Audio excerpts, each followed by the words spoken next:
What is going on, people? Welcome to Throwdown, episode 549. I'm your host, Tony Polanco, and tonight I'm joined by Emilio Lopez. Kuwabara. Chris Seeley. Hey, what's up, everyone? Carlos Romero. Yo. And Brian Manjoma.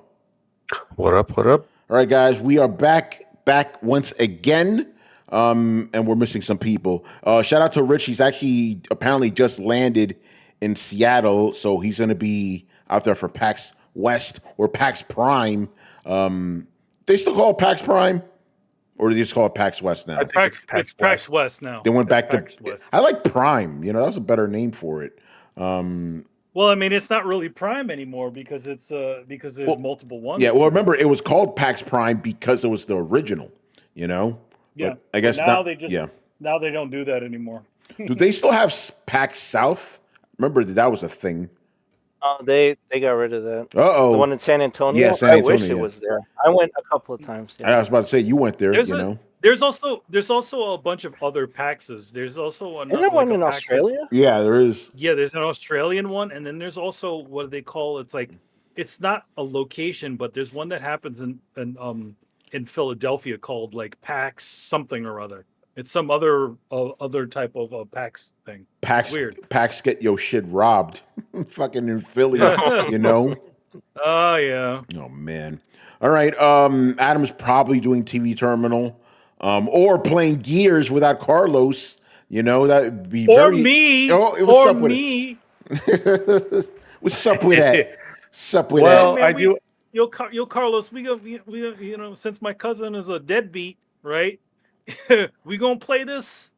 We have to. I mean, gotta have something. And speaking of deadbeats, Adam is probably leaving us alone because he's probably playing with his new toy. He just got the MetaQuest, so he's rocking that right now. Yeah. Yep. Chris, I don't know if you were here for the Sunday show, but Adam showed up after the show was already over, and then for like an hour regaled us about the MetaQuest 3, about how much he loves it, which is hilarious because I'm like, everything that like you know about VR, it's like new to him. Like, oh, you can have multiple monitors. I'm like, that's not anything new, but you know, he's excited about it. But he did bring up a good point. Because I was like, Adam, how come you never seem interested in stuff? Why'd you get it? And then he said something we've been saying for a long time. He's like, I didn't get it until I tried it. Because it's very difficult to sell VR, you know? Yeah. Then I told him about some of Torrance's adventures in VR, but I can't talk about those on the podcast. Oh no! Torrance plays a lot of adult games in VR, if you get my meaning. Oh man. So yeah, and then Brett, you know, who knows what's going on with Brett? Maybe he's resting because you know he's still recuperating, you know, but you never know. He may show up. So yeah, interesting weekend gaming. I wouldn't say anything crazy happened, but some stuff happened. But the first one is, as we were already talking about, Gears of War. It is on PlayStation. The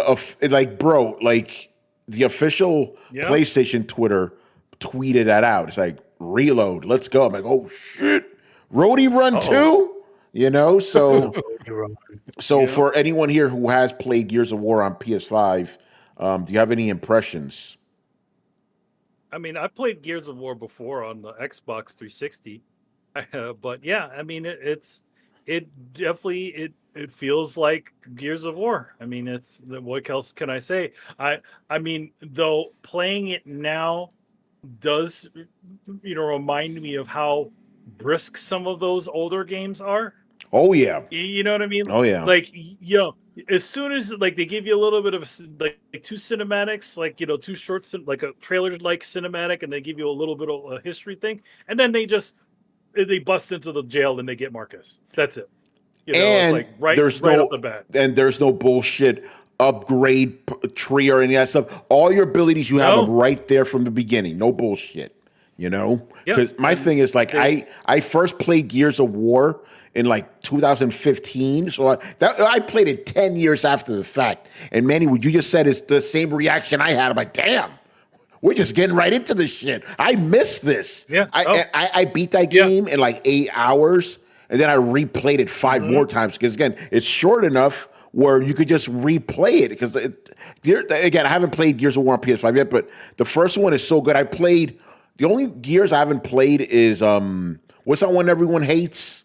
It starts with an R. No, not that one. Which one, Carlos? The one with an R. Judgment? No, Judgment. Or Judgment. Yeah. It's Judgment and 5. But I played the original trilogy. The original trilogy is dope. Gears 4, all right. But that first one to me, man, that's the one, man. Like, because it still has that kind of like horror element to it as well. Because, if you read those interviews with Cliff Bleszinski, they said one of the big inspirations was Resident Evil 4. So you could feel some of that in there. But obviously, it's its own thing. When I played Gears of War, and it's funny because I said this in like they did, I think it was, I forgot what publication. It was Rolling Stone. Yeah, it was Rolling Stone. But they had like a gaming outlet. So they interviewed a bunch of people and journalists about the first Gears of War. And during the interview, I said what I felt when I first booted up the game. And ironic enough, they put my fucking quote, me, before even the developers. When I played that game for the first time, bro, I was like, yo, this shit is like the Predator handshake scene in video game form. The manliest shit possible. And that's another thing that sticks out with this game. Obviously, we don't get games like this anymore, where it's like a celebration of manliness and shit. Instead of these fucking pussies in games now. So that's dope. Big beefy dudes just fucking aliens up. Great stuff, man. Like again, I have to play on PS5, but I played the Ultimate Edition, this is basically that, I believe. With more enhancements, obviously, since it's been 10 years, but I'm glad it's on play. I've always said Gears of War is the perfect PlayStation game, right? Think about it like this, and the developers have said this too, right? One of the biggest games, on PlayStation is Uncharted. Uncharted, I said, yep, we were inspired by Gears of War. We love that, the whole, hiding behind cover shit, So there's already there, and then, story driven as well, not like super narrative, but it is driven by the story. It is a perfect fit for PlayStation. I guess we'll have to wait and see how well it does in terms of sales. Too early to tell at this moment, but I suspect it's going to be a big hit. But yeah, Manny, continue. What else did you think of what you played? I mean, it's like, because I've only ever played the original version of Gears of War, so it was interesting seeing all the stuff that they did for that second update that they did to the game. Yeah, the one I played. This, that one. This, compared, the Gears of War was also one of those games that suffered from the era of being monochromatic. Oh yes. So where everything's sort of like monochromatic colored. So this one is like a more like colorful version of it. But I kind of weirdly wanted it to have, and I've also been playing Metal Gear Solid Delta, to have like a flashback, like a filter, palette, flashback filter to kind of go back to that kind of a little bit like that, just like Metal Gear has that legacy look. Yeah, with I would have liked to have seen that. Yeah, that would have been nice. It was interesting seeing all the like places that are all like re-arted and like there's more detail and everything.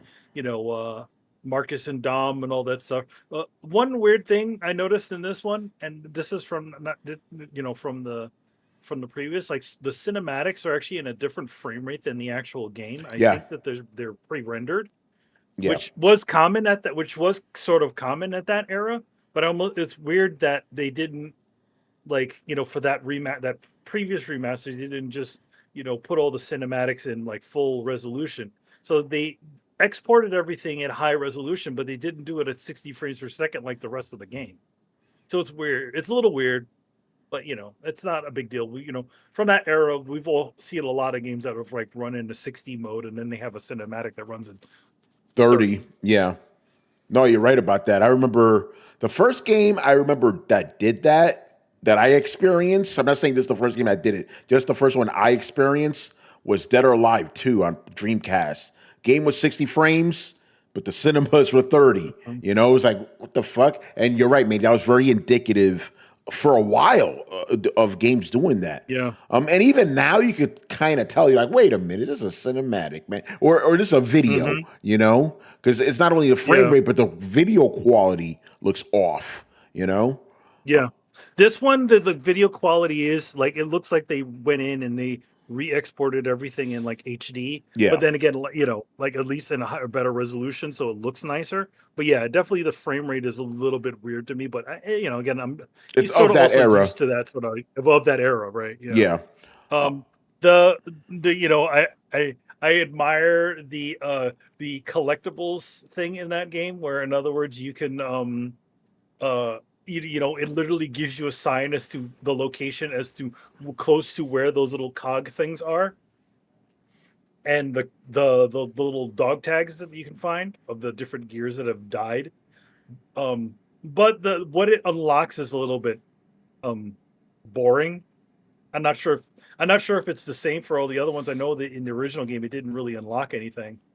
But in this one, it unlocks like comic books. Like you could read like prequel comics that they had made, I think. Yes, you're right. Because I do remember unlocking that in the Ultimate Edition.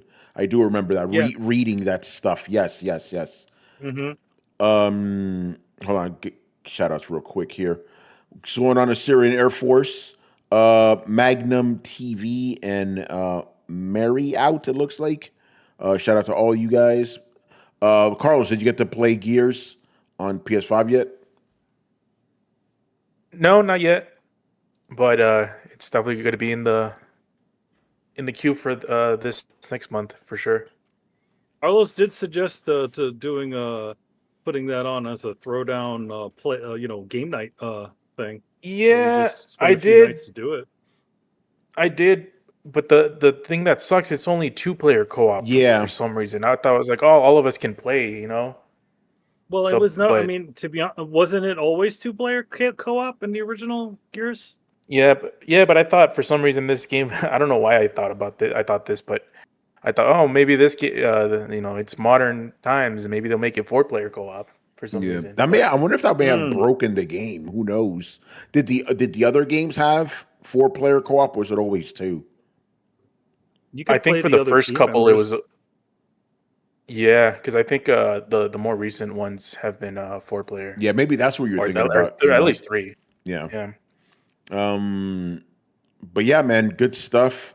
But here's the thing though. Apparently, there's some issues on PC. Yeah, which is interesting because I don't remember there being issues with Ultimate Edition on PC. I also played Ultimate Edition on PC, and it was fine. You know, 10 years ago, it was fine. Wait a minute. What engine is this shit running on? Unreal Engine. Which Unreal? 3 on PC right now. The current one. Yes. Really? Because I was like, because I was wondering if it's a culprit. You know what I'm talking about? Unreal Engine 5. I wonder if it strikes again. No, it's not.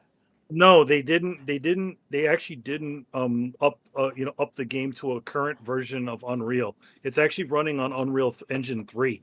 Let me look that up because that's kind of interesting. like a modified version of it.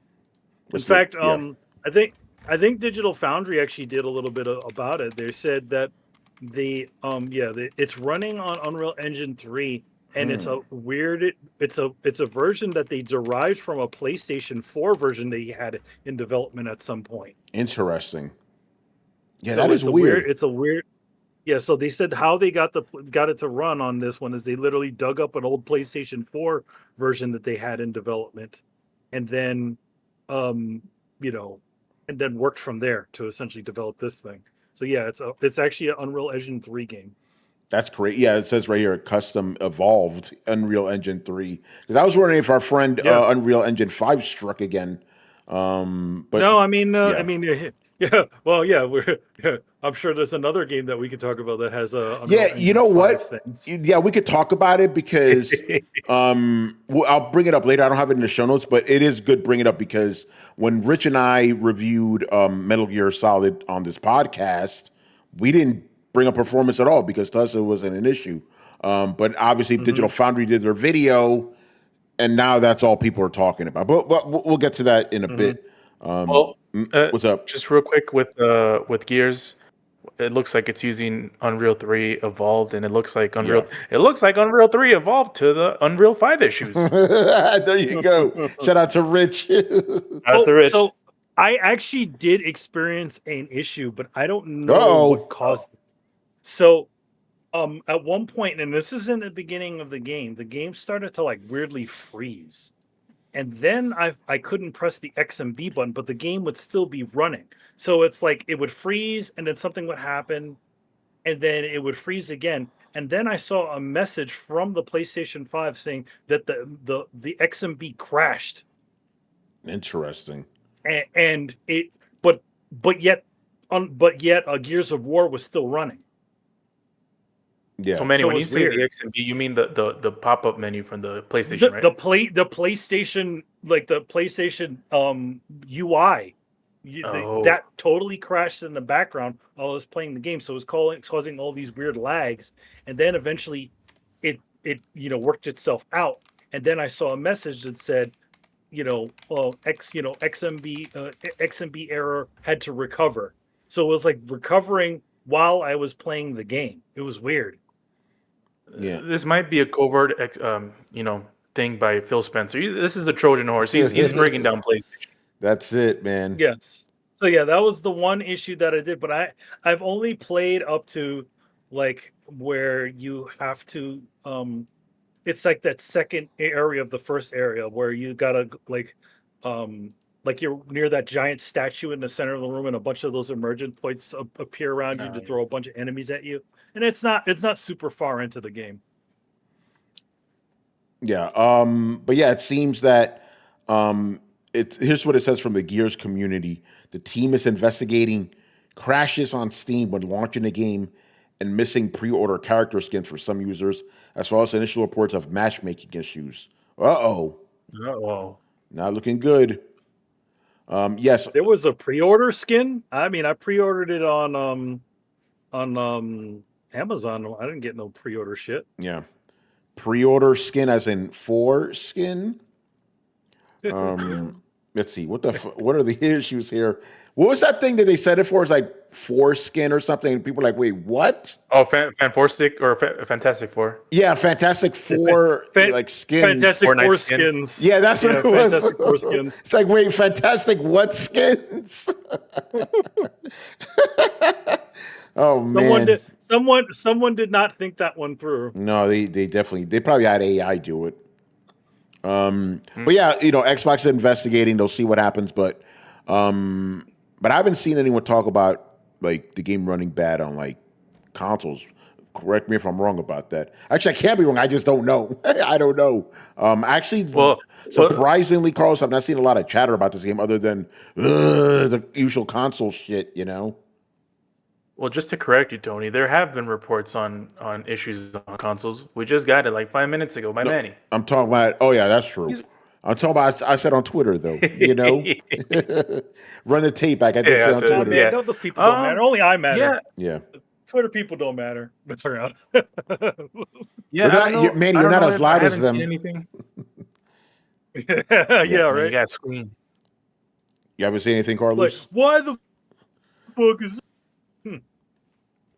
Well, I'm wondering because the chat has been even more quiet about Gears. Oh, which yeah. I was expecting the Discord to be more popping about this, but aren't you motherfuckers playing it?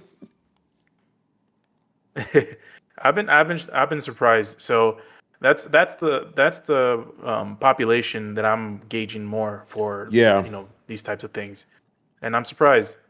I'm kind of a little bit disappointed if I'm being honest. Yeah, you guys, come on. Yeah, Kishak, where you at? Yeah, Kishak.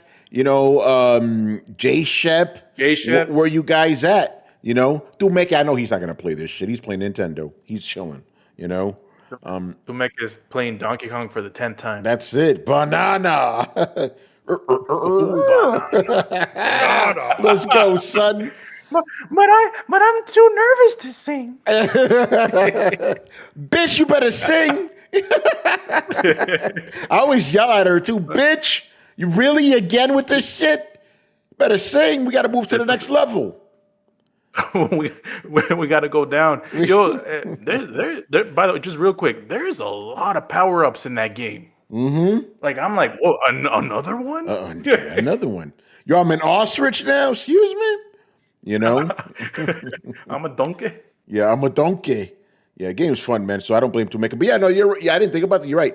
You know, because obviously before every Thursday show, I always scroll through the timeline. You know, since Monday, seeing what's up. No one's talking about Gears in the Discord. To quote Richard Bailey Jr., very interesting. It's very interesting. Are they talking about Metal Gear though? They're not. No. What? They're not talking about that either. What's wrong with y'all? They're not talking about Come on, man. no Gear talk of any kind. No Gears of War, no Metal Gears. No Gears at all, man. Your boy Astrobot and Ape Escape is in that game. Gears. Yeah. You know what? That's a good segue. Let's talk about Metal Gear, man. Because obviously, Digital Foundry did their thing. And the big talk of the town is performance issues, right? Now, the reason Rich and I didn't mention that in our review is because it wasn't noticeable enough for us, right? I believe he also played on PS5. I only noticed it, and this was not all the time. Sometimes when a cutscene was starting, that's when I was like, oh, yeah. Like the frame rate dipped a little bit. That's kind of interesting. You get a little hitch. Yeah. Yeah. But it wasn't enough. Like it never happened during the actual game. Like I know they were showing some crazy fucked up scenes of like action scenes and like the frame rate just dips and shit. I didn't have that happen to me.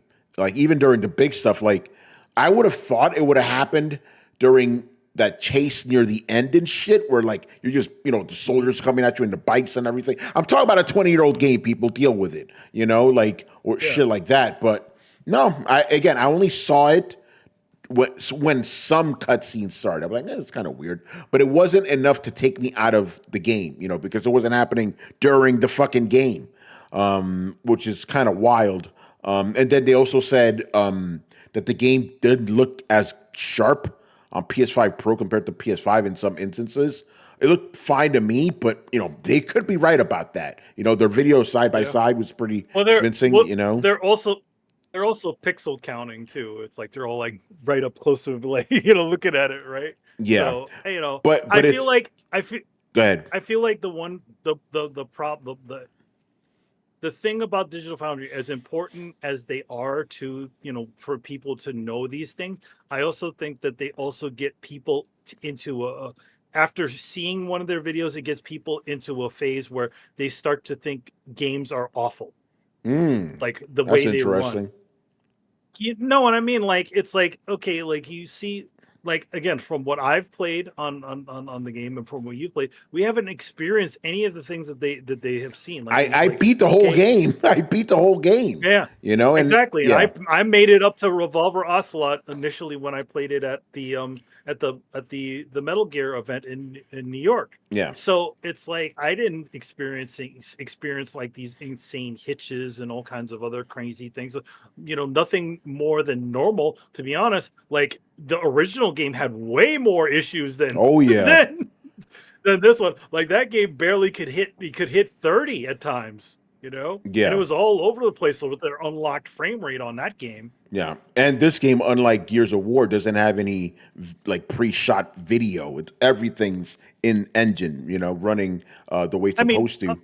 Other than those portions of the game where they're, the cruise chef and shit like that. Yes. Yeah, the briefing stuff. Yeah, the audio plays as they are. But yeah, those things, those are still video. But other than that, I mean, I wouldn't say that those games are awful. And I played the first when I first played it, it was actually on a PC. I played it on one of the. Oh, you played Delta, yeah.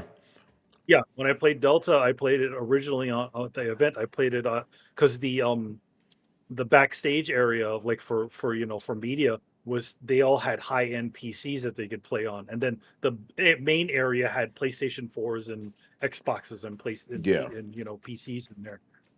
So yeah, I could only speak to PS5 Pro performance, but again, I only noticed some dips, like when cutscenes were starting, and even that was rare. I was like, oh, it was rare because it would always like, oh, that's kind of interesting, but never happened in the game. But kind of adding to your point about what you said about Digital Foundry, the way I see it is like they kind of get some gamers to focus on the wrong thing, right?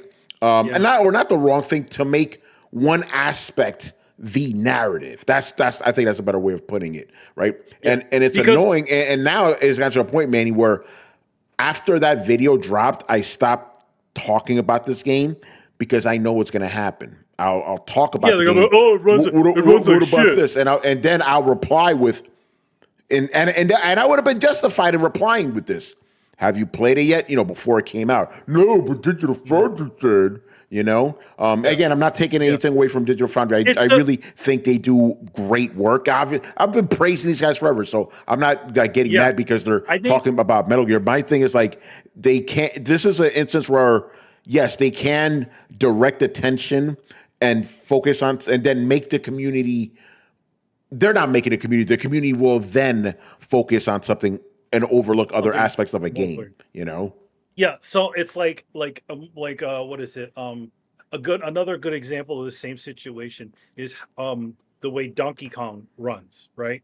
So there was like, they even said this on one of their little podcasts where they were like, they were talking about games that they liked, and then apparently people were surprised that Linneman liked Donkey Kong despite the issues that he had with all the frame rates and all that sort of stuff. And it's like he's like the thing about doing the videos that they do is that it sort of shifts things in a certain direction. They may like a game that has all these issues, but because of them talking about these issues, it almost seems like they don't like the game at all. Yeah, I could see that way. Yeah, no, Donkey Kong is another good example. That game does have I'm not gonna say glaring, because glaring would make it seem like the game's bad. A very obvious performances, but it never hurt the experience for me. And that, Carlos, I think you might agree with that. Oh yeah, it definitely has performance hiccups, a lot of them. But it didn't fuck up the experience for you. Not at all. Yep. Because it always seemed to happen during like a moment where you kind of would feel it would slow down anyway. You know what I mean? It's like it always happens. Going ham on the when you're going ham, So yeah, I understand that you want a game to run well all the time. Absolutely get that. And I'm not gonna begrudge you if you say performance dips. Wait. This went down from 60 to 50. Unacceptable. I know that sounds rigorous, but I'm not going to blame you for that. You want your shit to perform well, but yeah, it is.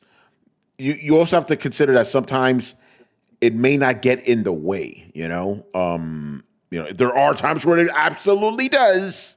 But in Metal Gear's case and Donkey Kong's case, it doesn't detract from the overall experience. Donkey Kong is very obvious. Metal Gear, again, I've always saw it when transitioning into some cutscenes. I never saw it in the actual game itself. I mean, even Elden Ring had some performance issues. Yeah.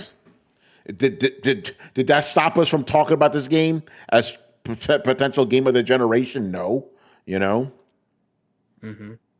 Yeah. By the way, I was talking to Carlos this week, and I think even though, yes, Elden Ring is also on PS4, I think I'm going to graduate it to a current gen game. Breaking news? Because it's like, think about it, this generation has just been so shitty, and that game is, and it's obviously one of the best games ever. Let's just give it that accolade, And while we're at it, I'm doing the same with Cyberpunk as well, Even though with Cyberpunk I have more data for that because it couldn't run on last gen. You know, so I'm like, I'm justified with that one, brother. You know, so yeah, I'm elevating those to current gen games, so I can at least say game of the generation, Elden Ring, or Cyberpunk. You know, well, you heard it here first, folks. It's the science is settled. The E3 committee has adjourned. E3 committee. Elden Ring is officially a PS5 game. There you go. Shout out to Jeffrey Wilson in the chat. Jeffrey, I know you know about the E3 committee, brother. He goes, the Donkey Kong performance issues are like the slowdown in an old school space shooter. Some obvious struggle, but doesn't attract. Yep, exactly. And remember when you were playing those old space shooters and shit, when it slowed down, it felt epic. You know? Well, I'm not using that as an excuse, but it's like, you know, it felt like they knew where that shit was going to happen, you know? So Tony, I don't know if you consider this old, but Mass Effect, the original one, exactly had that same thing. Yeah. Oh yeah, absolutely. Where it was slowed down during the epic shit, you know. But it was because of performance issues. Like, fuck. That game was running bad. Yeah, man. Don't worry, Elden Ring will be on original Switch. That'll be hilarious. I heard it actually can't run very well on Switch too. You know. Yeah, Elden Rings for life, man. Like, I still think about that game, bro. Like, I'll just have random things just pop up. Like, oh, yeah. Like, where was the game from? Oh, yeah, it's Elden Ring. Like, that happens all the time. That's how you know a game is good. I'm still disappointed that Night Rain wasn't Elden Ring DLC, man. I was like, we got Shadow of the Erdtree and Night Rain? Excuse me? No. But no. That would have been. It was something else. Night Rain was not what we expected. When I heard that shit, I'm like, wait, what? Fortnite? I mean, basically that's what it is. You know, everything's closing in on you and shit. Like, nah, son. And then the other one is going to be like that too. The Switch 2 exclusive. You know, blood something. Yeah. Oh yeah. The Bloodborne one. Yeah, the Bloodborne one. The same thing. It's the same thing. Dark Bloods, I believe. I'm just dropping it. What's going on, Reggie? I'm just dropping in to say cheers to the GOAT. His art is everywhere now. Yeah, man, he's talking about you, man. Manny, Reggie, it's funny you say that when Manny has to go away. But when I was reading that, when you said, you know, pay respect to the GOAT, I thought you were talking about me. I appreciate that, man. Yeah, Dust Bloods. Thank you. Yeah. I knew there was blood in there, you know. Shout out to Reggie, man. There he is. Hey, Manny, while you were gone, Reggie popped up in the chat saying that he only came here to the chat to give respect to the GOAT, you, for your amazing art. Yeah, you're muted. Wait, whoa! What prompted this? Well, all that cool stuff you were posting during Metal Gear Con, you know. Oh yeah. There's a lot of fun stuff that we did that I did to that. So yeah. Good stuff. If you guys want to know, I mean, I'm not sure if we have a segment for that, but I could squeeze it in. We could. You could put. We could also put it on the question show. Nah, we'll do it tonight. We do it tonight. We're doing it live. All right, man. Let's move on to the next story here. July 2025 apparently was not a good month for video game sales in the U.S. hardware specifically. Everybody was down except for Switch 2, which was the big winner. But let's read this from Push Square. After a very good month of USA sales in June 2025, PS5 slumped to a bit of a stinker in July 2025, registering this for PS5, registering a 47% decline in dollar sales over the year. Remember, this precedes this month's.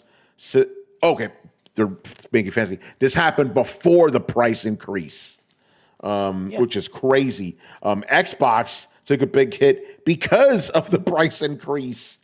And Chris, your favorite, the original Switch was down 52%. Oh, sure. I mean, you have a new system. The problem with Sony and Microsoft was foolish with the price hike. Oh, we'll just do that too. Oh, what do you got to offer? You jacked up. The system is years old already. You jacked up the price. And what games are coming out? Oh, wait, you just canceled a whole bunch of games and fired a whole bunch of people. Not a good look. And with Sony, it's like your next exclusive doesn't come out till October. And, you know, Nintendo launches a new system with some games. yeah, they're gonna take your lunch. So you're not offering anything. This is why. And then wait till the August numbers come out with this price hike. You're gonna have even more people jumping ship because you have more options now. I mean, not just the Switch. It's like go get yourself a Steam Deck and RG Ally. It's just more cost effective, right? At the end of the day. Yeah, no, you're 100% right about this. So everything's down except for Switch 2, obviously. Then, when it comes, because basically it's from Circana. They're basically like, the ones that handle all this stuff now. And PDs, same guys too, Matt Pizzicatella. So I'll read the top 10 games that sold the best last month. And the first two are EA games, EA Sports College Football. So number one game, and EA Sports MVP bundle. What is that? Bundle for what? Oh no, I don't know about that, but yeah, college football game is pretty freaking popular. Which is crazy. All right, number 3, Carlos Banana. Ooh, banana. Number 4, Tony Hawk's Pro Skater 3 and 4. Number 5, Call of Duty. Number 6, Minecraft. Number 7, Forza Horizon 5. You know that's on PS5. They're buying that shit. Grounded 2. Yep. Number 8. Oh. And the last 2 games that for the top 10 of these are both Rockstar games. Remember Brian, Rockstar? get ready. Brian, get ready. So number 9, Red Dead Redemption 2. And then Brian, guess what number 10 is? Let me guess. Table tennis. Yes. Yeah. Oh man, people are still buying GTA 5. Nuts, man. Death Stranding is number 12 here, but it was not a new game at that point. A bunch of Elden Ring's on this shit. Number 14. Excuse me. Who's Carlos? Elden Ring's on here twice. Night Rain was number 16. Oh. Spider-Man 2 is on this shit, number 19. That didn't get re-released though, did it? It's just I don't think so. Was it on PC maybe, or is it? No, that's been out on PC. What am I talking about? Yeah, that was the start of the year. Yeah, that's been out. No, number 2 came out the start of the year on PC. Yeah, it did. Okay, so maybe that's where it's selling. I was just asking. It didn't come out in July. I'm like, that's been out. And then rounding things off here is F125 for you racing fans in Europe. And then if you look at the top 10 on just PlayStation specifically, it's mostly the same. I love how Forza's number 6 on this shit. But Death Stranding's a lot higher here is number 5. But the number 1, 2, 3, and 4 are the same as top 10. EA Sports, the Sports Bundle, Tony Hawk, and Call of Duty. But GTA 5 is higher on this one. Number 8. It's crazy, man. All right, let's move on here, unless you guys have anything else you want to add to that. All right.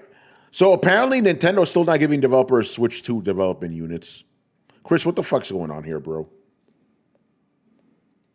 Well, I can only imagine they're just prioritizing their favored third-party developers. A lot of people realize, you could request a dev unit from them, but Nintendo has favored publishers, has favored developers, like people they want to work with, and then everyone else just gets scraps. Like this happened with the Wii, this happened with the Wii U, this happened with the Switch. They favor Japanese studios first, and then they'll hit up bigger Western studios where they've had high return on investment, right? Like they're looking for third parties that sell well and then push systems. That's who they give dev kits to first, right? And they keep track of all that. So if you're an indie developer, whatever, it's good luck. Maybe 2 years from now you'll get one, right? Shit. And it's a shame, right? Because they get told oh, why don't you just develop it for the Switch? One. We'll give you a Switch dev kit and then hope that it works. right? Wow. They hope that the backwards compatibility works. I guarantee that's the messaging to the developers are saying, "Hey, I've put in requests. Nobody's answering me. I'm not. We can't get anything."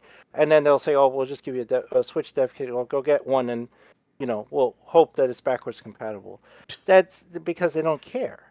And that's the unfortunate part of their kind of hubris is that hubris, and then they also have a nationalistic preference. Like Yeah. I've talked about this on previous shows.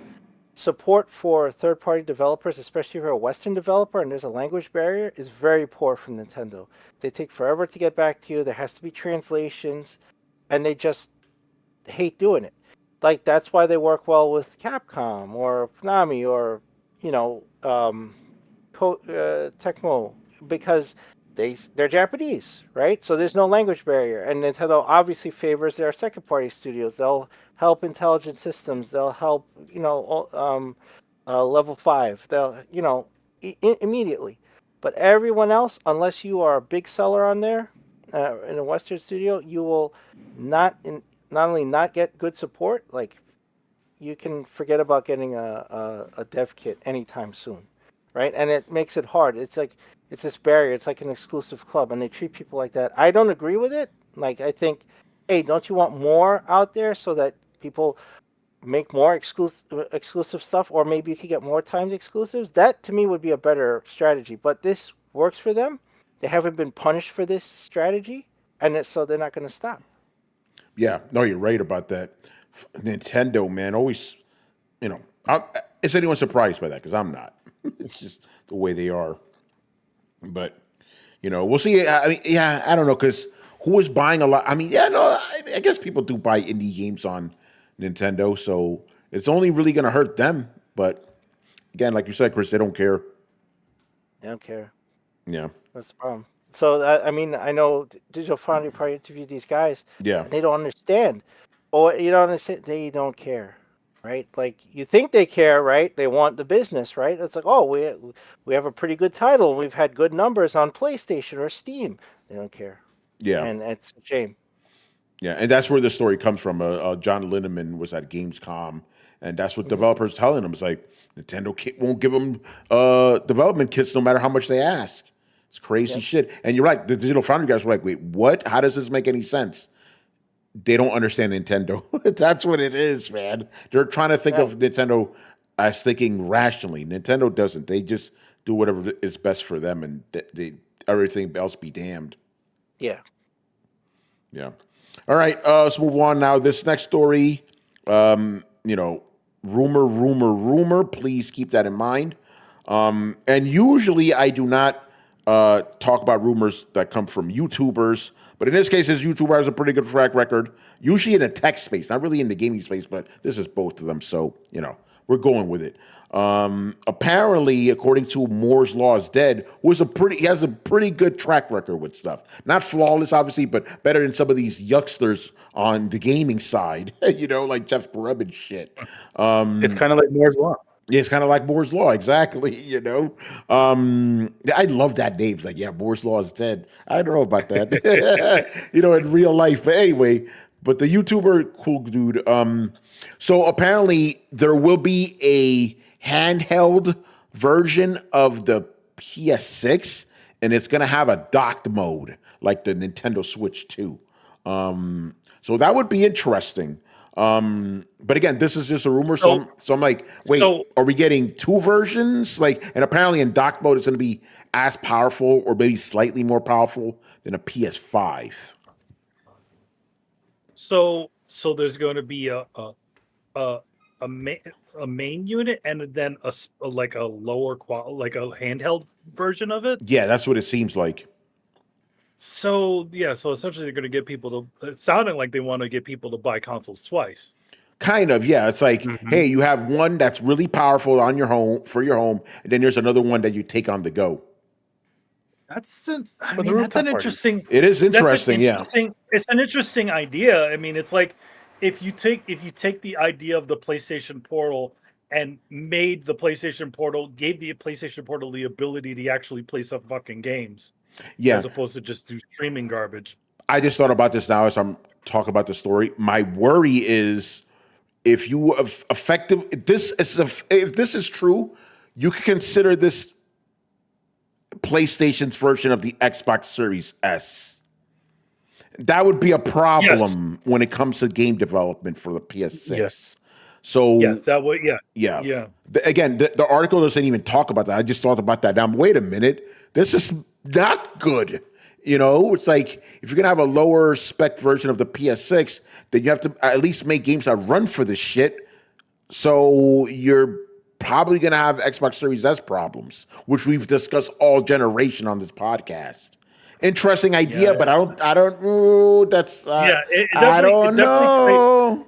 It definitely creates a sort of a rabbit hole for these titles where it's like, okay, now you're not trying to hit these other marks. You're going to have all these different SKUs, and that was always the issue with the other thing. But the kind of somewhat of a blessing is the fact that it's a different form factor, but it's also like it's a total different form factor from the thing. It's not even like it could be a TV console, but it also is a handheld. So it's like if Nintendo decided to make another version of the Switch that actually could play legitimately, like have good performance games. Yeah. I don't know, but man, that's going to probably be. By the way, fucking. I scrolled down. There's actually more. Wait, there's more. Rumor. There might be a third option here. And this one actually would be a Series S equivalent. I don't know, man. If this is true, that's too many systems. I can understand. To make it. Yeah, I can understand having one that's like a dedicated home console and then a portable one, right? But then you have a weaker home console. PlayStation, you saw. Actually, wait. Fuck. Here's the problem. I was about to say, look how well that worked out for Xbox. I was going to say that negative way, but the Xbox Series S is probably the best-selling Xbox. Well. Here's the thing. Here's the lowdown on this. Yo, Carlos, I don't like this, bro. Well, I don't like it either, but I understand why, and we're not gonna like it. But why? Why? We had the conversation last show about how Xbox is gonna probably do a PC console type thing. Yeah. Right? Like the most explicit version of it. And that's going to be over $1,000. Oh yeah. And then Brett was talking about, whoa, they need the entry level. They need something that's not as expensive, and that's where I mentioned that's where the handheld comes up. That's the quote unquote low end Xbox that people can get to play all the games that they want to play. PlayStation is like seeing all of this happening, and obviously the handheld craze is on up and running. Yeah. It's here. It's everyone's doing it. Asus, Lenovo, all Steam, all of them. MSI, everybody. Yep, all of them. And their competitors, their direct competitors, the Nintendo Switch and Xbox are doing it. So what they're thinking is, well, we're going to do the same thing, and we're going to release a handheld console, and it's going to be dockable, so you can play it on your TV. And you can take it anywhere. You can play it on your rooftop parties. Okay. And it's going to cost probably like around $600 to $700. And here's a kicker. This is why they're so excited to do this, because they want to release the PS6, the big console that's going to look like a G6 router or something like that. Whatever the routers look these days, and it's going to be close, if not over $1,000. That's how people are going to swallow that pill. No, you're right. Shit. And it's not going to have load times, according to Mark Cerny. We'll see. These load times are I don't like this. That's exactly what they're going to do, bro. We're going to sell you that beefy one for over $1,000, probably $1,400. I'm saying it right now. gaming laptop prices basically. And then, but if you don't want that, we have another system for you. Yes, exactly. There you go. It's called the PlayStation 6S. Oh man. Don't folks got rooftops? Fucking Don Matrick, man. Oh God, I don't like this, bro. We can't game anymore, man. It's over. Your favorite hobby, too expensive. Just like Manny, you were talking about early on Twitter this week about how they've priced out the regular man from movies. They're doing that with games. Yeah. No, that's it. The thing about it is the thing about film and the thing about games, like at least it's the regular person's entertainment, and now it's becoming this sort of high end, like seen as quote unquote with giant quotes on the side, high end. Yeah, and I feel like it's like high end is when you buy a PC, but if you're buying a normal a television unit, you shouldn't be paying so much money for that. And I feel like. And when you see these guys like now PlayStation's playing this stupid ass game. Oh, we're gonna raise the price of a. Well, how old is the 5 now?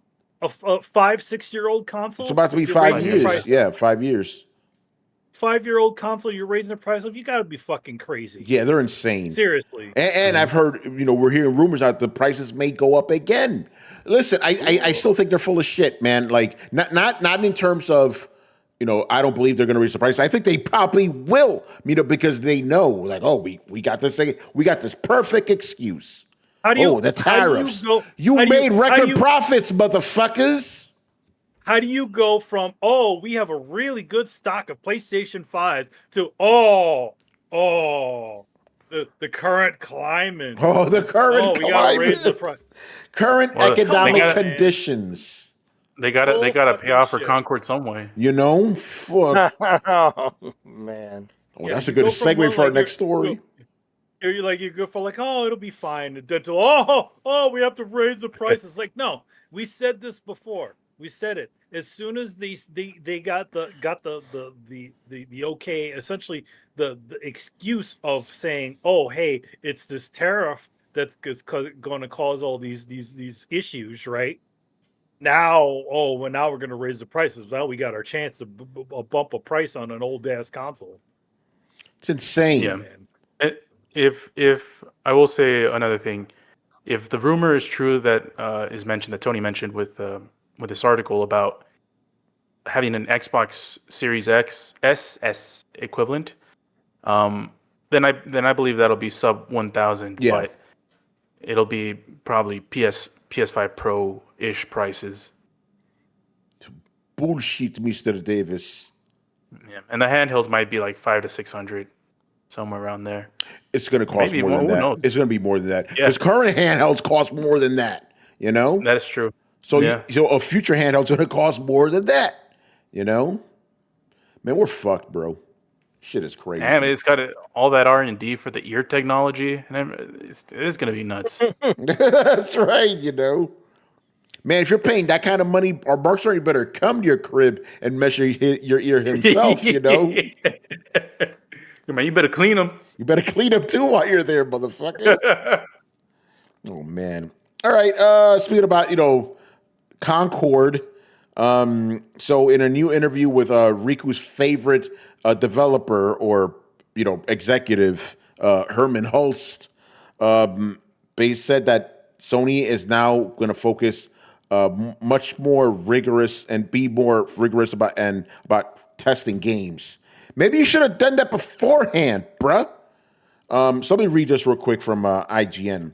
After a high-profile failure in Concord and a high-profile success in Astrobot last year, PlayStation is looking to adjust its strategy to incorporate fewer live service games, more big franchises, and stricter oversight of its own studios. In an interview with Financial Times, PlayStation CEO Hermen Hulst says the company is looking to mitigate future big, expensive risks with future games. And this is quote, I don't want teams to always play safe, but I would like for us, when we fail, to fail early and cheaply. But again, you wouldn't have gotten into this problem if you had more oversight of the shit you were approving, Like I'm pretty sure there must have been somebody at some point in Concord's development was like, "Yo, this is stupid," But the higher ups like, "No, this is fine." We got to hit these quotas. It checks the marks. And now look what happened. Now we got to pay extra for these consoles. I'm saying it, bro. Fuck that. So the cost. Jim Ryan's legacy. It is right. Let me continue reading here. Concord was not a cheap failure.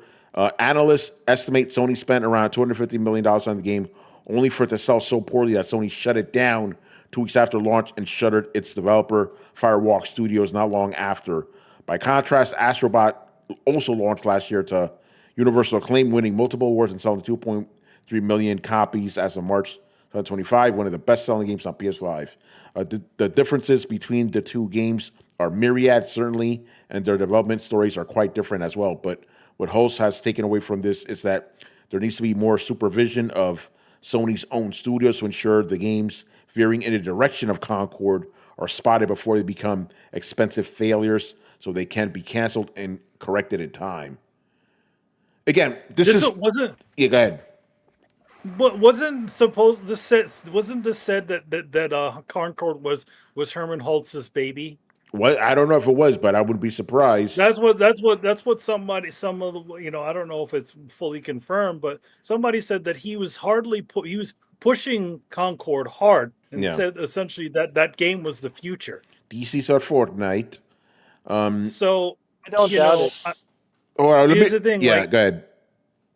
I'm like, if anybody needs to go through some sort of change in thought, is him himself. If he was the cause of this problem, yeah, how it is. There's an old saying when it comes to art and things that you create: don't fucking fall in love with it. Gotta have that distance, man. Have that distance. Sit there and realize that you're running into a problem, and if it's a problem, crumble it up, throw that shit out. Yeah, that's the first thing that you learn as an artist.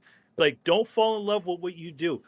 If you go in there and if it's not working out, don't try to sit there and fix it and wipe things out and do it. At some point, just tear it up and throw the fucking shit out. Start again. For writing, there's a similar thing. It's called kill your darlings. Sometimes you got to kill your darlings. That idea that you love so much may not be so great, so you got to be willing to just chuck it and start over again if you need to. Go ahead, Chris. What are you going to say, bro? Well, I mean, I agree with both. Like, both of you are right about that. I agree with everything that's been said so far. Well, here's the thing. Hermen Hulst is not an artist, and let's not pretend that he's not. He's a fucking. And here's let me slip my tinfoil hat on. Oh, let's go, Carlos. It's actually happening. So the reason that Concord was Hulst's darling is because he was hoarding all the ESG money from BlackRock and all these investors, right? He was looking for high ESG scores. That's why he was in love with Concord, because it ticked all those boxes where they would get maximum investment, right? So you can weather some failure, right? When you're getting like kind of dark money, right? Outside of customers, outside of us buying the game, you have investors putting in stuff because you're, have representation and all this other shit. So that has all but ceased, right? Dried up. So now everything has to pivot. So now all of a sudden Concord's not the darling. Oh, we made mistakes. Oh, this, we should have seen this coming. No, you saw it and you wanted it and you invested in it because you were getting money to do so. And now that that money isn't there anymore and you actually have to be a business where you cater to your consumers, which is us, and we don't want that shit. Now you have to pivot, right? So that's all this is a giant pivot, and he's going to distance himself from it, pretend like, who could have seen this happen, whatever. That you could bullshit everyone else. You could say that to investors and whatever. I'm sure some of them don't buy it, but I'm not buying it. This is, I could see what he's saying and see through it, and it's like, you had money coming in on the side, so you are catering to that instead of what we wanted. Right, as customers. And now that you can't do that anymore. That has been destroyed. And now there's no more ESG scores don't matter. because you're not getting investment money for it. So now you have to make games the way you used to. You have to worry about the story, worry about what people want to play, and that's why he's pivoting. So don't believe this pivot. Hermen Hulst is as genuine as any of these other guys. They're not. Right? Ricky was loving this part of he's loving this part of the podcast. Yeah, keep talking that shit, niggas. Oh man. And if Chris, if I could take that tinfoil hat for just a second. Sure. Yeah, this what happens, when that USAID money dries up. It's like just throwing that out there, man. Exactly. This what happens. Look at this fucking quote here. We have since put in place much more rigorous and more frequent testing in many different ways. The advantage of every failure is that people now understand how necessary that oversight is. Yeah. You just came to this realization now when you ain't getting your fucking money. Wait, Tony, did I read it correctly? I read. Did I have need more middle managers? You need the hat, bro. Oh no one had needed. Yeah, this sounding like they need more middle managers. Maybe they do. Shout out to middle managers, man. You're not all bad. We need you. Oh man. Gotta save PlayStation from itself. For real. But yeah, I don't have anything more to say. Hermen was full of shit, bro. Yeah, their strategy, it wasn't just the game, it was the entire strategy that they had. This live service strategy where they're just throwing shit at the we wall. got 12 of these motherfuckers.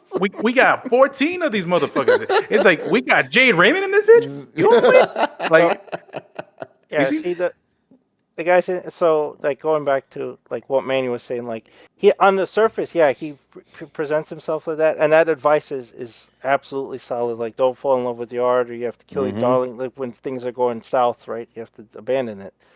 Same thing with any type of creative thing.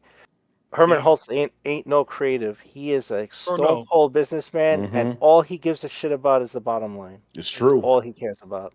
So he championed Concord when that money was coming in, right? That side money's coming in. He's hitting his ESG marks. He welcomed that shit.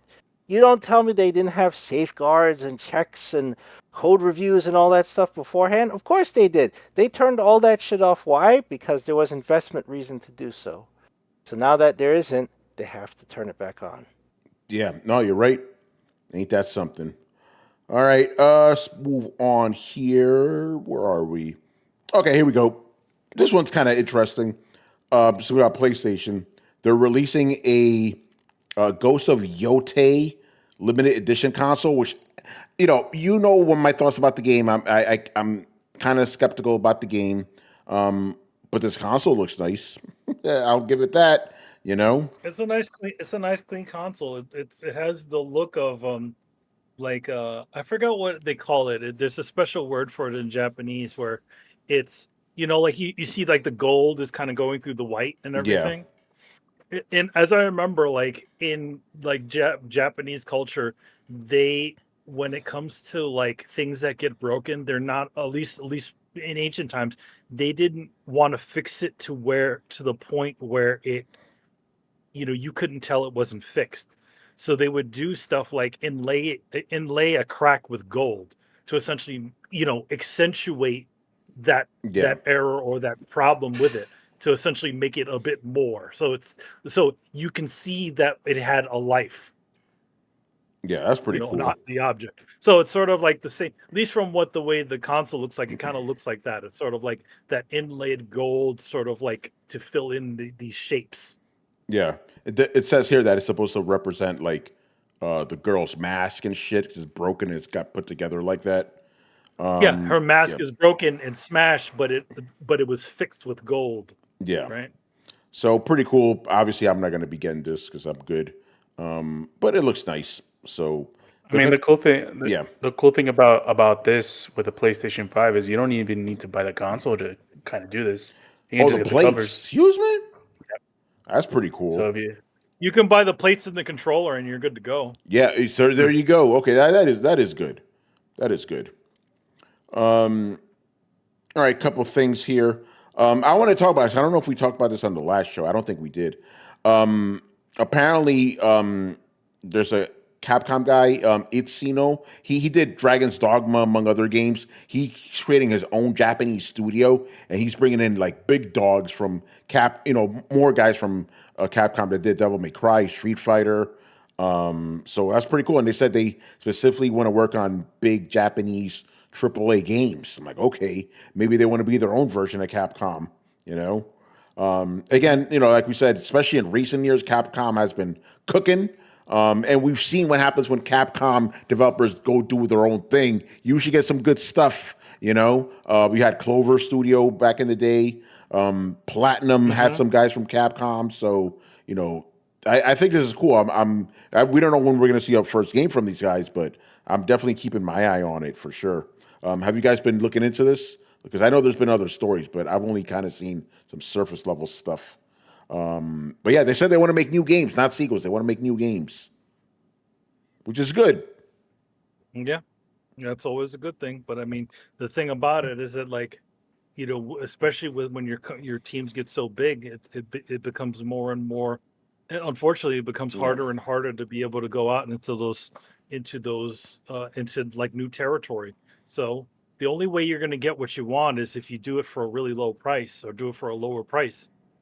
Price tag, kind of like the way old games were developed too, where they didn't have these extravagant budgets and stuff like that. It was a very sort of simple premise when it comes to these things. So it seems like a lot of developers a lot of well-known developers are all sort of striking out on their own again. I mean, you have Hideki Kamiya, who essentially left Platinum Games to essentially create his own little studio. Then they're open now, and then you have Toyama, who made Silent Hill, and those games he struck out on his own too. I feel like we're gonna see a lot more of those sort of smaller type of studios trying to do these, to try to do the things that they want to do instead of just kind of constantly making sequels to established franchise, which is kind of a big issue that we have right now. Yeah. But yeah, no, again, we'll definitely keep apparently they said a third of the studio's around 40 employees come from Capcom. So good pedigree right there. Yeah, they want to do their own thing, man. That's it. And they want to be a little bit more, one thing about being, having a smaller team, like a 30 person team, a 40 person team, everybody, I forgot how many, there's a mental number for how many, people that you can remember. I heard it's 100. It's 130. It's 130. Yeah. So it's like, you at that point, everybody, 40 people, everybody knows each other's names. Yep. People can, get their hands a little bit more in the weeds of things.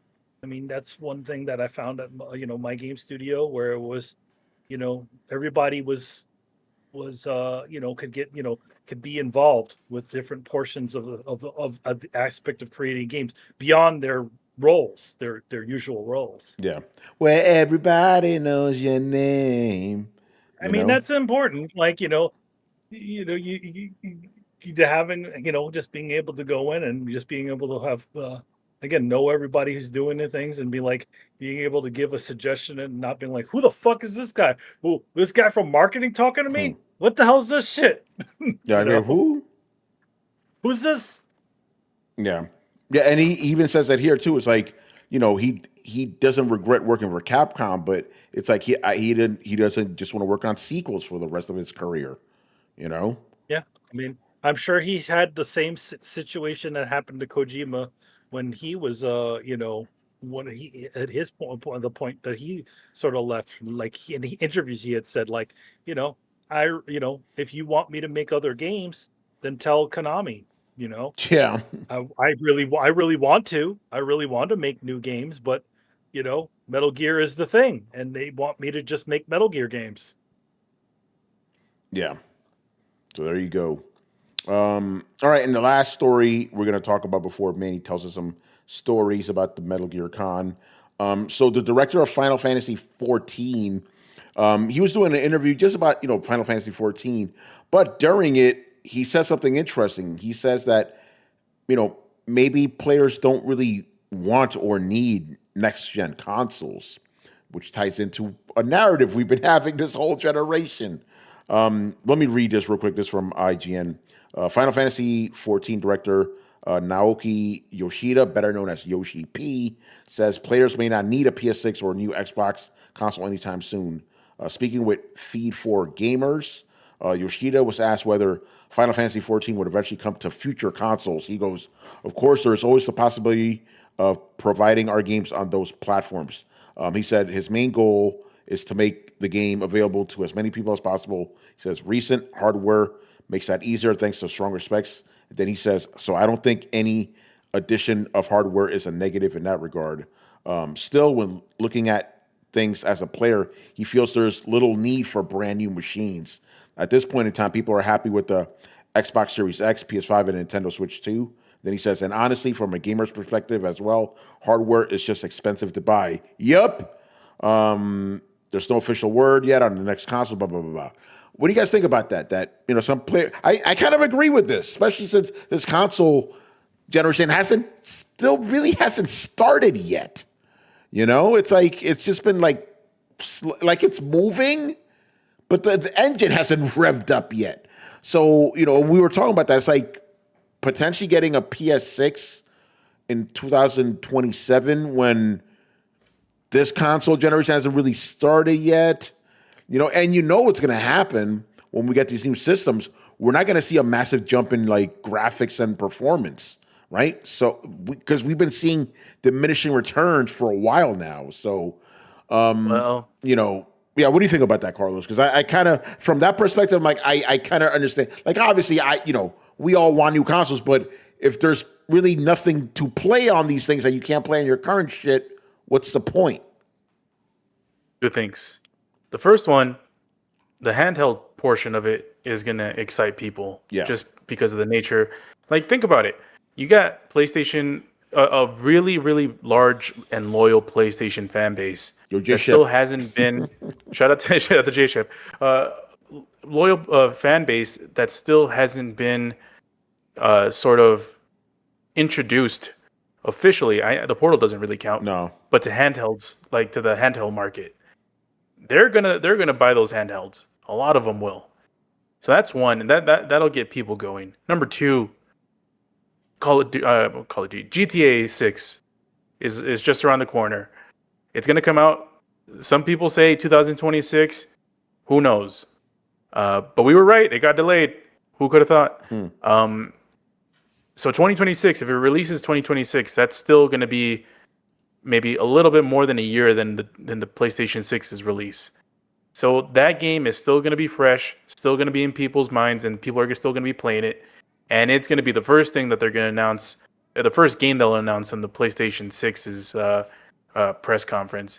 So, these types of games are going to be heavily, presented in those types of environments. And also, all the games that played in this generation that, maybe are going to get upgrades, just like how they did the last two generations. Oh, there's remasters, or maybe the remastering engine is going to come out. Who knows? Yeah, but it's not going to be new games. No, that is a good point. It's like the only thing that's exciting is the handhelds. Even though they're not as powerful as a console or a PC, it is still cool to play games at that level wherever you want. But yeah, man, again, Carlos, I've just been jaded by this generation, bro. I don't really expect much from next gen. Yeah, I don't even know if Mark Cerny can save this. Yeah, I don't know, man. I don't think so. Where's NAC 4? So, yeah, again, very interesting quote there. I would have disagreed with him 10 years ago, but now I kind of see where he's coming from. Like, fuck, this generation, man. It's been a struggle. I would have agreed with him 10 years ago. You would have agreed with him. There you go. I would have been like, what? New consoles? New consoles are great. But yeah, whatever. All right, man. Manny, you went to Metal Gear Con. Tell us about your experience.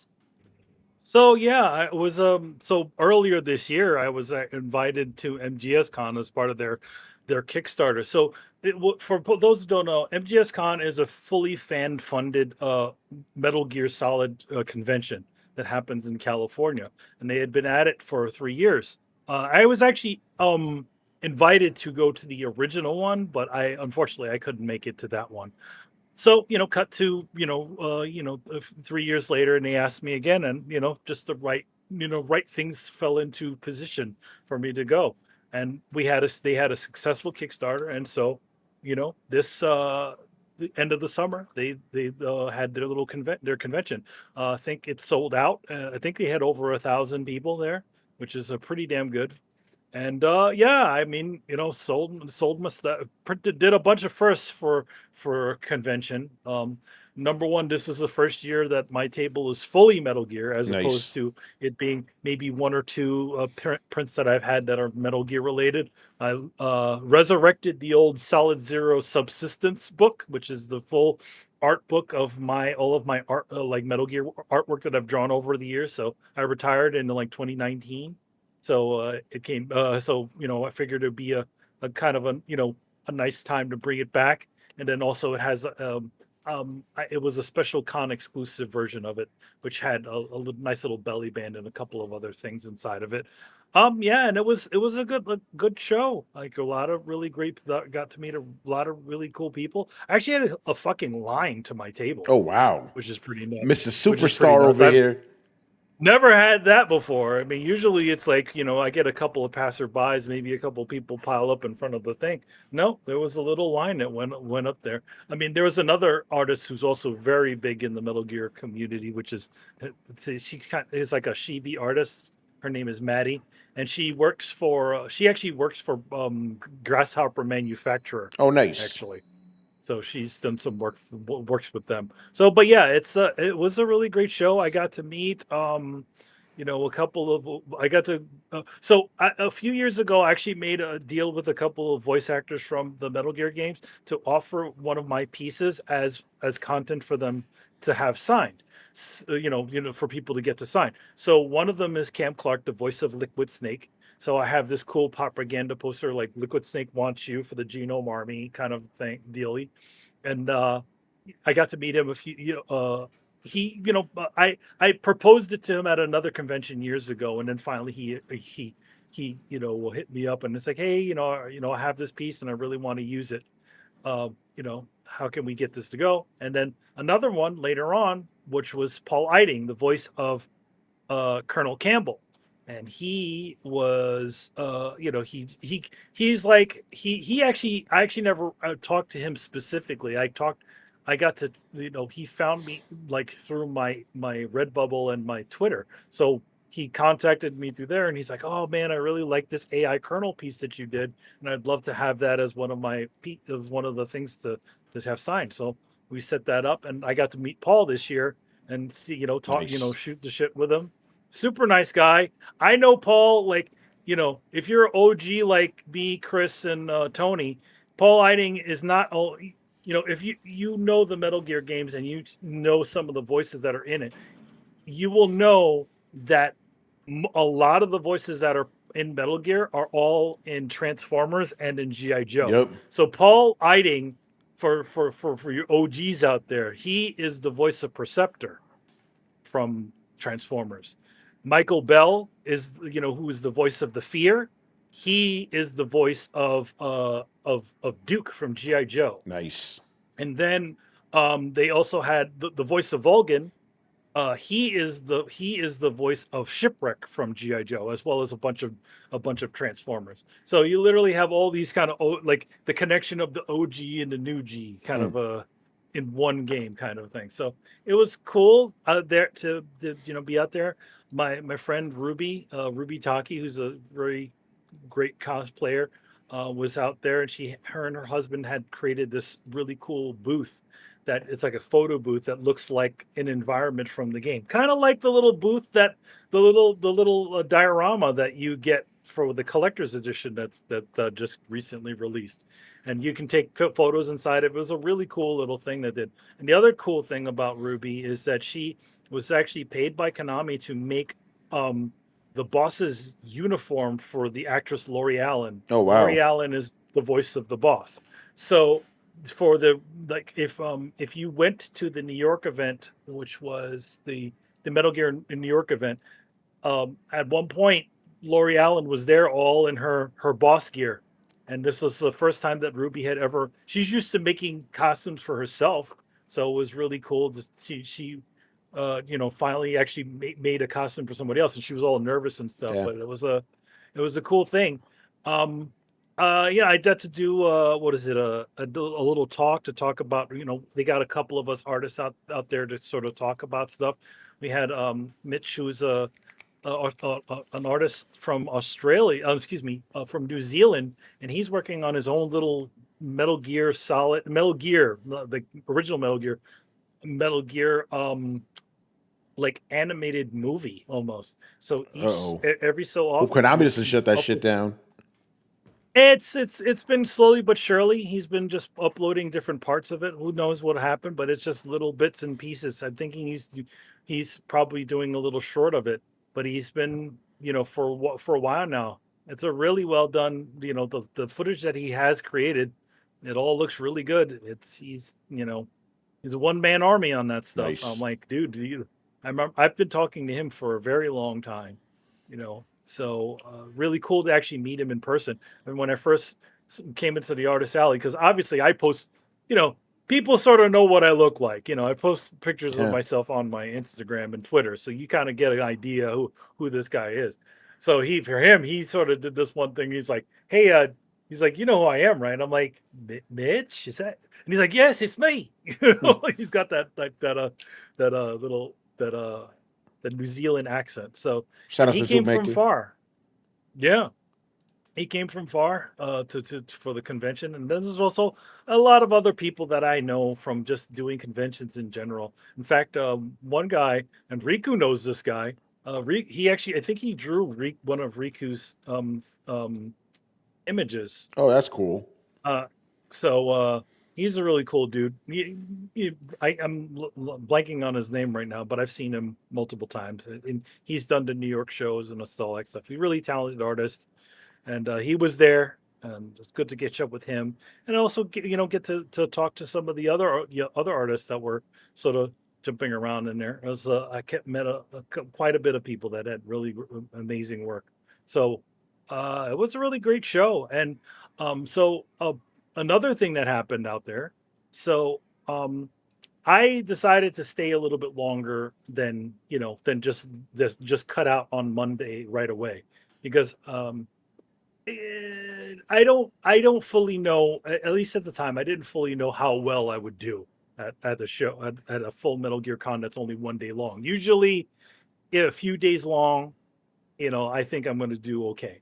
So I gave myself a lot of time on Monday to sort of just go out and, do some things, just in case I had to ship a bunch of boxes back, which, by the way, I pretty much didn't. I had like shipped over like a massive box of T-shirts and two like medium-sized 31-pound boxes of books. I was only down to one box for all that stuff. So I did a pretty good job. But anyway, I gave myself a lot of time, so I was gonna probably leave. I was gonna leave like later, on Monday. But on Sunday, Ruby was going to be doing a photo shoot with Lori Allen, who's the voice of the boss, because they didn't actually get to do any sort of pictures with her because it just didn't happen. So I just stuck around and I helped her out. I got to talk with Lori and help direct a couple of shots that they took, and so that shot is actually up right now of Lori with the Philosopher's Legacy and nice. her boss outfit. Cool thing about the Philosopher's Legacy that she holds in her hand is it's actually fan made. A guy named Tim, who runs the Metal Gear Con, he actually gave a bunch of people like this little Philosopher's Legacy that like prop that he gave it to a bunch of the voice actors. He gave it to a bunch of people who were involved with the show originally. So a bunch of people got it. So Lori Lori's husband, who's like, he comes over to me and he's like, "Hey, do you know what this thing is?" Eh, And I'm like, "Oh," because here's the thing. One thing to understand about voice actors is that voice acting is you don't get to be fully connected with the role that you play. Unlike, like David Hayter, who actually played the games, he can answer questions. He knows everything about his character. For somebody like a Lori Allen or a lot of the voice actors, you are just doing pieces of a role, and then it's sort of constructed in editing. So Yeah. like they'll be like, "Okay, can you give me a line where you read a little bit more serious, and then you do, you go up and be a little bit more happy," and that's the way they sort of do it. So you're essentially hitting marks that the voice director is looking for, as opposed to fully doing like an acting role, like, in other words, where you're fully making these decisions. So Lori doesn't have that much history on it, neither did her husband. And I told her what it was. I told them what it was, what is essentially the MacGuffin of Metal Gear Solid 3, right? Yeah. Everybody's trying to get this philosopher's legacy. And the important thing about the one that Tim had made is that the microfilm actually features the maps from the con maps from Metal Gear, the Metal Gear Con, the most recent one. Oh, that's So he fun. made all these little tiny things. I don't know how many. I'd have to ask him how many of those things he made, but he made them all for all the voice actors, which they had the whole cast of Metal Gear Solid 3, with the exception of, I guess, the end. But they had a bunch of the voice actors from there. So like, if you went, you got the most complete like signing if you wanted to do a signing for it. And I had ideas, like, because when he brought it over to me and I explained to him, like, this would be a really great, prop to use for this photo shoot. So, we used it in the photo shoot, and it's in the photo shoot, which is also kind of a cool thing, because everything that Lori has on her in that shot is fan created. Like, from the outfit that was made by Ruby, even though she was paid by Konami, it is a fan created thing. And so is that Philosopher's Legacy, which was a gift from a fan. And I feel like that had a lot of meaning, in general, because it's like, for years since Metal Gear had been, the way it is, it hasn't been a thing in years. Who's been keeping it alive? The fans. The fans. So it's fitting that she's literally for the time that it took to finally get back to doing these games again. The fans in that time, these savvy kids were able to pull together a fucking full con of fully funded by the fans 3 times in a row. It means a lot. So Yeah. I felt like that was one of the reasons why I also wanted to use it. And again, really nice to meet them. And again, we had Ruby and her husband and our photographer, who's also a really big Kojima / Metal Gear fan, all there sort of helping out to get these really cool shots done. So it was a really good time. It was it's unfortunate that this is at least going to be the last Metal Gear Con for a little bit, because Amanda, who runs the show, who's like the head of the show, it's a lot of work for her, like to imagine putting together a whole damn con, and having to do that. And she's a mom. She's got a few kids, she's a full-time mom. So I could see why she would want to take a little bit of a break and then regroup and maybe do something, in maybe a year or a year or two, Yeah, that's So, cool. It's good stuff. I mean, it's very cool to be at a very sort of focused sort of con, as opposed to just, everything in the kitchen sink con. Yeah, like a New York Comic Con was just everything. Like a New York Comic Con. Yeah, which is just everything. It's general nerd con. Yeah, because even like an anime con, it's like a lot of different anime things. It's not focused. Yes, there's no there are specific cons that are like, there's the Morpher Con, right, which is literally the Power Rangers, con. Yeah. So it's very much sort of focused on the Power Rangers. So yeah, this was sort of, or what was it, the Gargoyles Gathering? Yeah, convention? that's right. Yeah, that had been around for years. So yeah, it's that same sort of idea, but with Metal Gear. But it was very cool. They had their shit together, and it was definitely the biggest that they've been since, in the second con. They literally had to they maxed out the amount of people that they could have in a space, kind of like the way New York Comic Con did that first year. That's right, remember?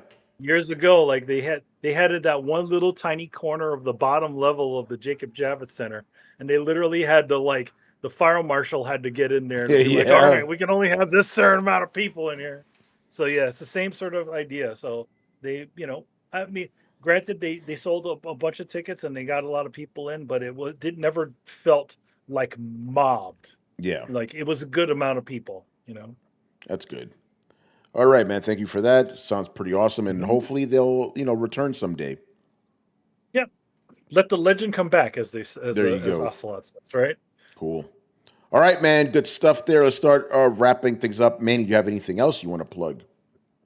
Well, I mean, right now, there's a Power Rangers Prime, which is out, Prime number 9, which I did the full cover. It's out on the streets right now. Casey Jones, TMT Journeys number 2, that's going to be coming out very soon. We got our Street Sharks cover that's out on the streets. There's still a few more things in the barrel, not to mention TMNT Battle Nexus, which has the 2003 Turtles that I worked on versus the following 2012 one. A lot of fans have been looking forward to that stuff. So me and Kari have a cover with one of the creators of a jam cover with one of the creators of that show. So keep an eye out for that. That thing's coming real soon. So it's going to be really cool to see all. Already the fans are all getting into it, like, oh man, 2020, the 2003 is gonna kick the 2012's ass. Oh no! Relax, guys, relax. Yeah, it's all getting all crazy like that. So, but it's it's all in good fun. I always say this when it comes to Ninja Turtles, every single generation has their own. A lot of us on the show, ours is the '80s one, right? 80s and '90s one. 88 Turtles. Yeah, but even though the 2003 one is better, just saying. I mean, so everybody has their own generation Turtles, and every single time it gets brought back again, there's a new generation of fans. It's very sort of weird. It's ironically evergreen.